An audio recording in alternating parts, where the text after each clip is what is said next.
आशपुरा विस्तार में रहने वाली धरा शर्मा की अभी नई नई शादी हुई थी। शादी के 2-3 दिन बाद ही पति दिलीप को ऑफिस के काम से एक हफ्ते के लिए दुबई जाना पड़ा। धरा अपने अनुभव के बारे में बताती हैं कि एक रात जब वे अपने कमरे में अकेली सोई हुई थीं, तभी अचानक उनका टीवी चलना शुरू हो गया, जिससे वे चौंक गईं। उन्होंने तुरंत उठकर टीवी बंद कर दिया और फिर से सोने की कोशिशें करने लगीं। थोड़ी देर बाद उन्हें महसूस हुआ कि उनकी बगल में बिस्तर पर कोई लेटा हुआ है। टीवी का अपने आप चलना और फिर किसी की मौजूदगी का एहसास होना घर में अकेली लेटी महिला को डरा देने के लिए काफी था। धरा जिस करवट लेटी थी उसी करवट लेटी रहीं। उन्हें समझ नहीं आ रहा था कि करें तो क्या करें। खुद को समझाने के लिए उन्होंने सोचा कि शायद ये उनका वहम होगा, लेकिन थोड़ी देर बाद उन्हें फिर से वही अनुभव हुआ कि जैसे बिस्तर का गद्दा दब रहा हो और बगल में लेटकर कोई करवट बदल रहा हो। इस एहसास से धरा के तो रोंगटे खड़े हो गए। वे समझ नहीं पा रही थी कि ये सब क्या हो रहा है। बहुत हिम्मत जुटाकर वो बिस्तर से उठी और पीछे पलटकर देखा। वहाँ कोई नहीं था, लेकिन जब उनकी नजर गद्दे पर पड़ी तो धरा का दिल दहक गया। गद्दा नीचे की ओर दबा हुआ था और ऐसा दिख रहा था जैसे उस पर कोई इंसान लेटा हुआ है। अब वे चिल्लाना चाहती थीं, पर खौफ और डर के मारे उनके हलक से आवाज तक नहीं निकल रही थी। दिल की धड़कन बहुत तेज हो चली थी। घबराहट में धरा ने तकिया उठाकर उस जगह पर फेंका जहां गद्दा दबा हुआ था। ऐसा करते ही बिजली की तेजी से गद्दा ऊपर आकर ठीक हो गया और धरा को ऐसा फील हुआ कि वहां से कोई परछाई तेजी से उठकर खड़ी हुई हो। उसके बाद करीब 30 मिनट तक कोई हलचल नहीं हुई। अब धरा में थोड़ी बहुत हिम्मत बंधी और उसने पास पड़े मोबाइल से बगल के कमरे में सो रही अपनी सासू माँ को फोन किया। उनकी सास तुरंत दौड़कर धरा के कमरे में आ गई और पूछने लगी, क्या हुआ? अभी धरा कुछ बोले उसके पहले उसे फिर से ऐसा कुछ दिख गया जिसे देखकर उसके होश उड़ गए।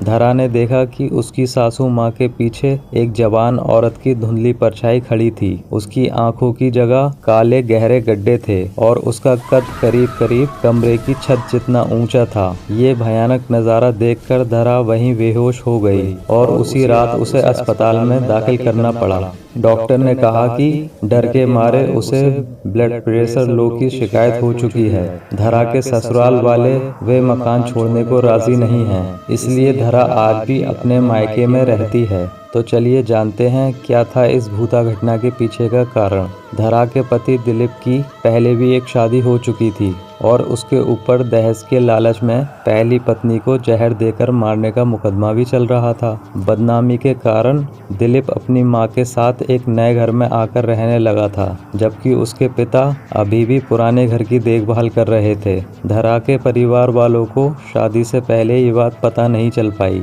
लेकिन इस भूता घटना के बाद जब धरा ने दिलीप को आप बीती सुनाई तो उसने पहली पत्नी का राज खोला। हालांकि उसका कहना था कि पत्नी को उसने जहर नहीं दिया था, बल्कि उसने खुद ही जहर खाकर जान दी थी। अदालत में अभी भी ये मामला लटका हुआ है। ऐसी और वीडियोस देखने के लिए मेरे YouTube चैनल को सब्सक्राइब करें। मैं आपका दोस्त चाहता हूँ आपसे विदा। मिलते हैं नेक्स्ट वीडियो में।